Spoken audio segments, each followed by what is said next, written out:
থাকা, সার্বক্ষণিক দোয়া এবং জিকিরের মধ্যে থাকলে প্রশান্তি পাওয়া যায়, বরকত পাওয়া যায়। তো আমরা চেষ্টা করব রমজানে যত বেশি ভালো কাজের প্রতিযোগিতা করতে পারি।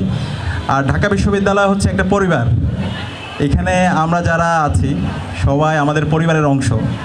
তো আমার কাছে ইচ্ছে হয়, আমি যদি আল্লাহ তাআলা যদি আমাকে অনেক টাকা পয়সা দিত, তাহলে আমি আমার বোনদের প্রত্যেকের হলে যদি প্রতিদিন সেহরি এবং ইফতারের ব্যবস্থা করতে পারতাম, তাহলে আমার জীবনটা অনেক বেশি হচ্ছে আমার জীবনটা গৌরবান্বিত হতো।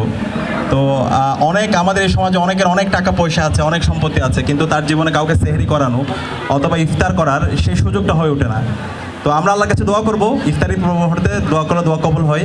আল্লাহ তাআলা যেন ভবিষ্যতে আমাদের এই সক্ষমতা দেয়, যেন আমরা আমাদের সক্ষমতা অনুযায়ী আমাদের যারা বন্ধুবান্ধব আছে, আমাদের যারা প্রতিবেশী আছে, তাদেরকে যেন আমরা সেহরি করাতে পারি, ইফতার করাতে পারি এবং ভালো কাজে তাদেরকে যেন আমরা আহ্বান করতে পারি। সব সময় জীবনে যতদিন বেঁচে থাকবো এই সমাজে যেন আমরা কল্যাণের কারণ হতে পারি, আমার মাধ্যমে যেন সমাজের কোনো ক্ষতি না হয়, সেটার জন্য আমি যেন আল্লাহর কাছে সবসময় দোয়া করি, পাশাপাশি আমার জায়গা থেকে সবসময় সতর্ক অবস্থায় থাকি।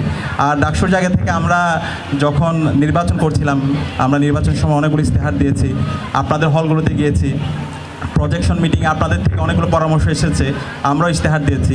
তো আমরা চেষ্টা করছি এবং আমরা কথা দিচ্ছি ইনশাআল্লাহ যে ইশতেহারগুলো দিয়েছি তা তো বাস্তবায়ন হবেই, তার চাইতে আমরা বহুগুণ বেশি কাজ করে যাবো ইনশাআল্লাহ। সে ওয়াদা এবং সে কমিটমেন্ট আমরা ইফতারের আগেও আপনাদেরকে দিচ্ছি, ইনশাআল্লাহ আমরা পারবো ইনশাআল্লাহ। তো আমরা আশা করছি আপনারা সার্বিকভাবে আমাদের পাশে থাকবেন, আমাদের পরামর্শ দিবেন, যদি ভুল করি ভুলগুলো শুধরিয়ে দিবেন এবং আমাদেরকে নিয়ে সমালোচনা করবেন, একই সাথে আমরা যদি ভালো কাজ করি সেটার প্রশংসা করবেন।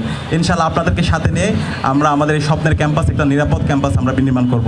তো আল্লাহ পাক সুবহানাহু ওয়া তাআলা আমাদের সবাইকে কবুল করুক এবং আমাদের যে কাজ, আমাদের যে স্বপ্ন, আমাদেরকে নিয়ে আমাদের এই জাতির যে স্বপ্ন, আমাদের বাবা মায়ের যে স্বপ্ন, সেই স্বপ্ন যেন আমরা বাস্তবায়ন করতে পারি, আল্লাহ পাক সুবহানাহু ওয়া তাআলা আমাদেরকে সেই তৌফিক দান করুক। আসসালামু আলাইকুম ওয়া রাহমাতুল্লাহ।